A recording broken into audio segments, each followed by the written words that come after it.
I'm going to fail. That's it. That's a 30% pass rate. So I recently got to take a class. My last class that I took was a survey of the Gospel of Mark in Greek. From start to finish, what we did every week was we translated a chapter of Greek, and we wrote summaries about the decisions we made while translating Greek into English. And there's a sort of deep intimacy you get with the words when you have to look at them and decide if this word is best contextually translated as redeemed or saved or cleansed. And it gives you a real sense of the broad sweeps of the narrative and the minutia and nuance in each sentence in a way that I don't think I'd appreciated, specifically in Mark before. Mark is very to the point, very short, very terse sometimes. Everything in Mark happens immediately and quickly. And one of the things that my professor, constantly reminded us is that you have to look at this gospel as an oration. Most of the people at the time would not have been literate. They would not be reading this the same way that we're reading it. They would be having it read to them. And you can kind of get a sense when you hear it read in Greek of the reader performing. There's a flow and a pattern to the words that feels artistic. And you can almost, in cases like this, imagine them doing a silly voice when they talk as the disciples, because these disciples don't get it. Continuously throughout Mark, more so than the other Gospels, Mark focuses on these misunderstandings that the disciples have. The fact that they continuously and regularly do not get it. They don't understand who Jesus is. They don't understand the parables. They question where Jesus gets his power from. There's like periods in this gospel where Jesus is healing a demon-possessed man, and that person is screaming that this is the Son of God. And then the disciples say, "Who's this guy with all this power?" Just told you.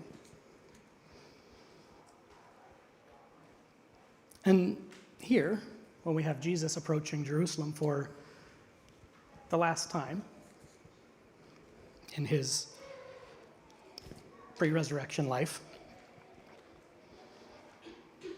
after he has told them just a few seconds ago in the narrative that he's about to be delivered into the hands of the authorities and will die,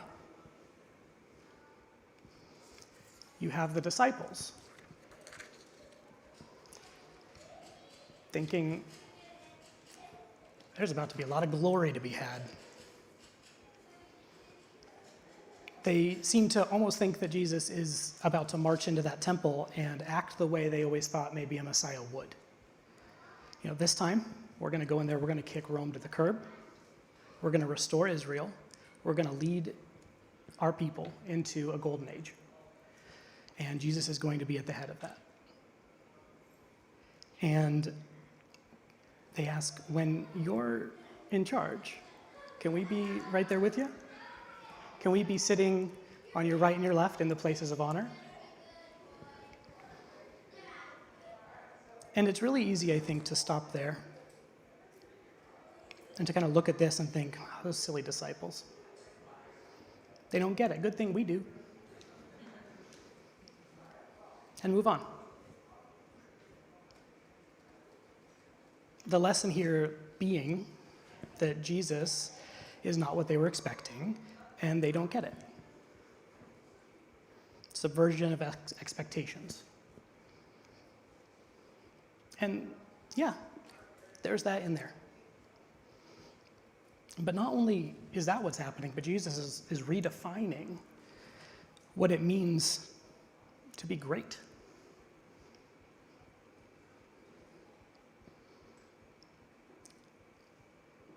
The disciples were interested in pursuing glory. They saw greatness as being next to Jesus when he was in charge. They wanted the status, the stature, the authority that comes from being on the winning side.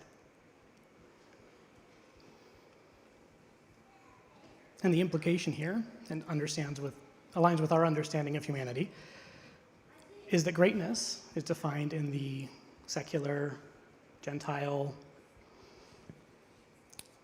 political world often as power. Social, political, financial, physical power. That the measure of how great you are is how much authority you had to exert on the world and the people around you. But Jesus flips that on his head and says that greatness is servitude.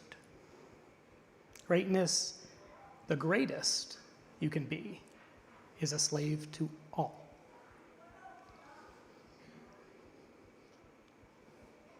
And I think that there's this temptation that we have, and I don't know where it comes from exactly. For me, I think it probably comes from some youth group curriculums that I dealt with as a kid. But to look at everything that the Bible says as like countercultural. That this is the opposite, right? And at this time, when Jesus was saying this, yeah, I think, the Roman Empire was not one that really found greatness in meekness. They wanted to be bigger, better, stronger, faster.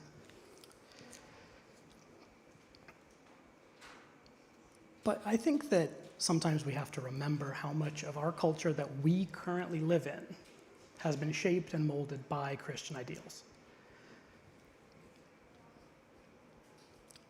I think we've all watched or read or listened to, wrote, daydreamed enough stories in media to know that the good king is the one. Did I do that? Was it me? Okay. The good king is the one who walks among his people and cares for them and sees to their needs. And the evil king is the one who shuts his gates when they're starving. We know that. We know that good leadership, great leadership, can be service. I think that's enough, that's steeped in our culture enough through media that I think that arguing that the idea is countercultural might not be true. We know in Hallmark Christmas movies that the one she should marry is the one, baking gingerbread cookies for orphans, and not the guy in a suit who missed their family Christmas celebration because he had a big deal to make it work. Like, we know.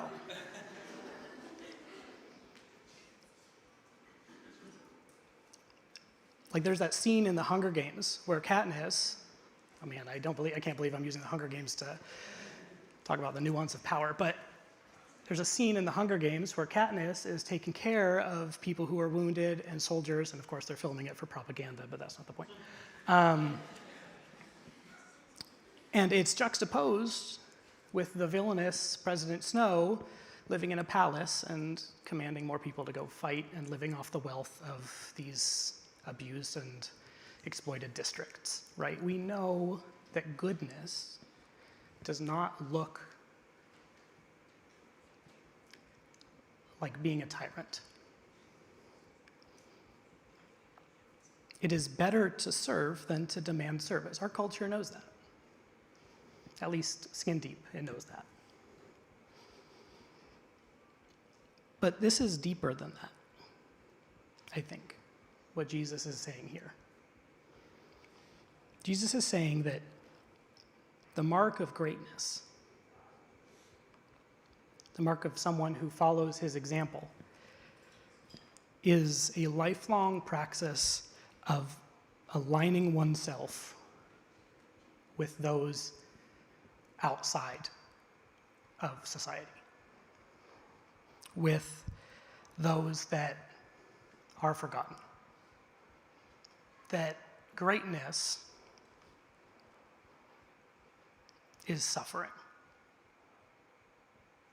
Not as an end in itself, but as a consequence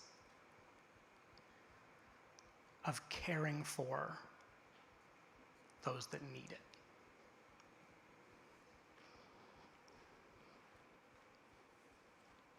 The issue, I think, as I was contemplating this, ties in to just how much of our culture that we live in, our society, was shaped by decisions made by those in the church or under ideals that they would claim to be Christian. Just on Monday, we celebrated Indigenous Peoples Day, the federal holiday formerly known as Columbus Day. And I'm not up here to talk about that as like part of the zeitgeist, but I think I'm going to take it as a matter of course that celebrating Indigenous people is good. And if you have followed the news the last few years, or currently, you may recall or be aware of the ongoing discovery of horrors that occurred in residential school systems in Canada. Schools that were made to isolate Indigenous children from their culture so that they could be assimilated into what the people running the schools would call civilization.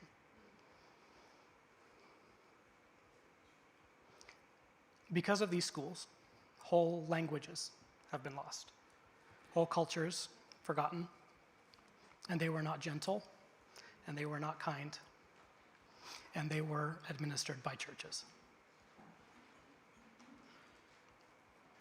They have found hundreds of unmarked graves beneath these sites. Andrew Jackson, $20 bill guy, in his address to Congress on his Indian Removal Act that would lead to the Trail of Tears, justified it by saying, "It will separate the Indians from immediate contact with the settlements of the whites, free them from the power of the states, enable them to pursue happiness in their own way, and under their own rude institutions, will slow the progress of decay, and perhaps cause them gradually, under the protection of the government and through good counsel, cast off their savage habits and become an interesting, civilized, and Christian community." Well, we in this room did not participate in these acts. We cannot ignore that people who did horrible things have done so with authority from the church or in the name of Christ. And I don't say that to minimize the good that the church has done or God has done through the church, but to remind us that when we do not listen to the counsel of Jesus here, when we have power and use it like the Gentiles do, people get hurt.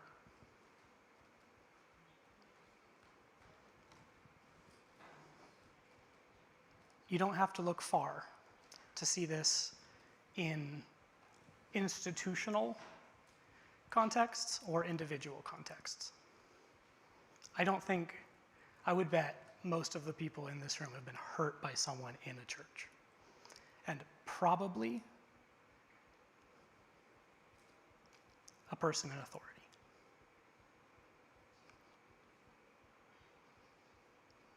That's not greatness. That's not discipleship.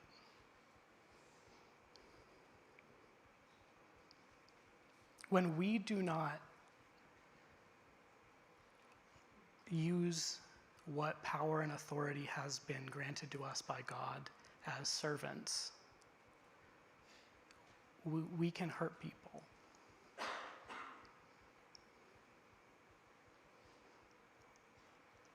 And I feel like we need to hear that. That the image of the church enshrined in glory and respected and in charge and influential and powerful is a dangerous image for people. I wish it weren't so, but we're still people. And that is not greatness. What a successful church looks like is a suffering church. A church that gives and gives and gives and gives and gives to those who need it and who aren't getting anything from anywhere else. A church that gives more time, more energy, more love. A church that insists on fighting for and with those who society neglects. A church that rejects those who seek power for power's sake, or those that advocate for exploitation of anyone. And I feel like there's a tension when we read this, and we know as a culture that greatness and goodness is servitude and love, not authority and power.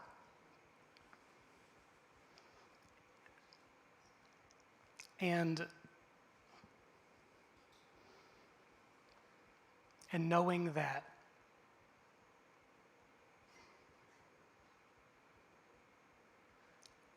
we have had power.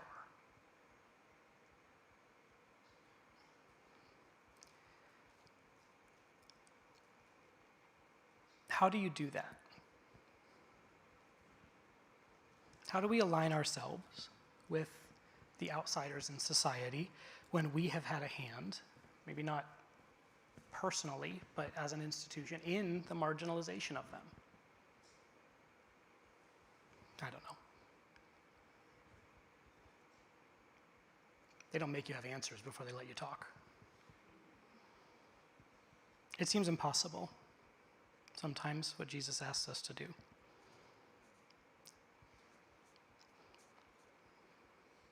Because this isn't just about greatness. This is what discipleship is. And this is not just institutional, this is individual. Both institutions, like the church, have the power and influence that should be used for servitude and suffering. And also individuals do. Discipleship on an individual scale, walking like Jesus walked, caring about the people who Jesus cared about, looks a lot like eating and drinking with tax collectors and sinners. And the institutions of Jesus, lost capital with the religious institutions by doing that. There was a loss there. They questioned that. He had all the authority in the world through God as his son, but institutions were against him because of the decisions that he made.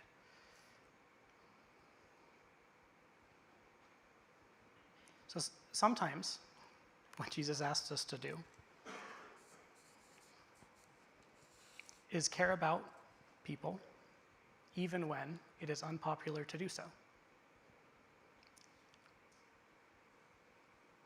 And not only, there's no qualifier when he says slaves to all. He doesn't say slaves to all those who you agree with, or slaves to all those who you think deserve it, or slaves to all that appreciate it. He doesn't say slaves to all who look like you, or talk like you, or are from the same place you're from, or live nearby you. There's no qualifier. The greatest thing you can do is be a servant to everyone with no qualifier.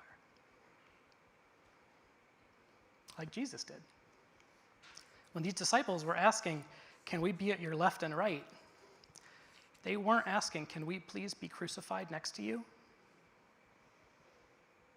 They wanted power, because the only time elsewhere in this gospel where people are defined as to the left and the right of Jesus are the criminals who were crucified next to him.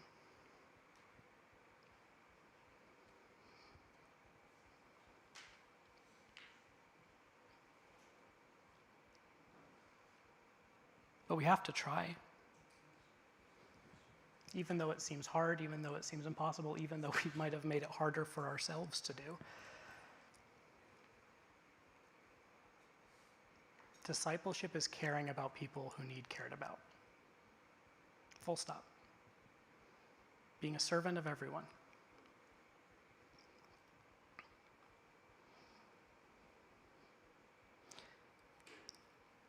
Because we don't have the luxury of misunderstanding like the disciples did. We know.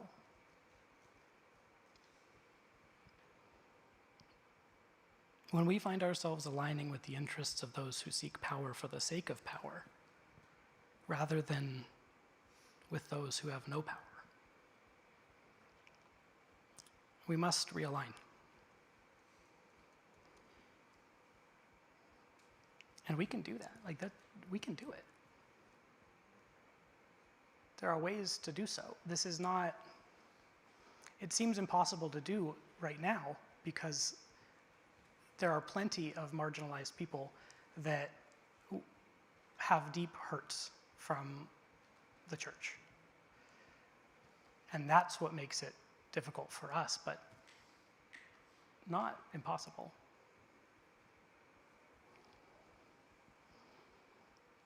We're called to eat and drink with the tax collector, the widow, the prostitute, the migrant, the leper, the orphan, the unhoused, the discriminated against, the feared.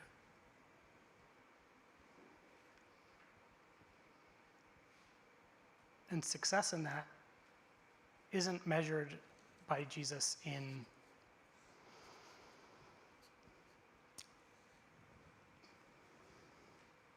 even saving them from that or assimilating them.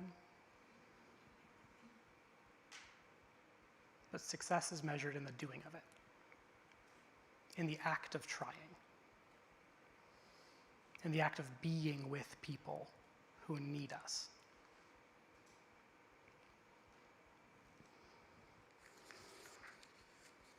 Whatever it costs. Because if we're going to follow the example of Christ, he gave everything.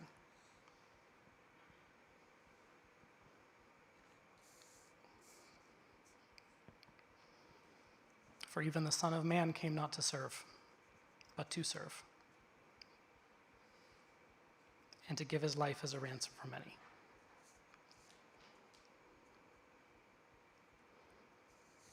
The cost of discipleship is steep. And the act of discipleship is suffering.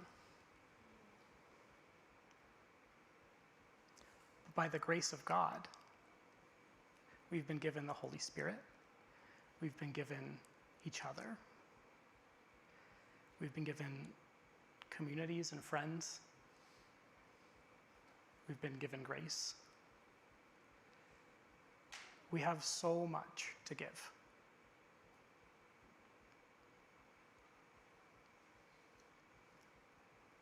I can't wait to see what we do with it.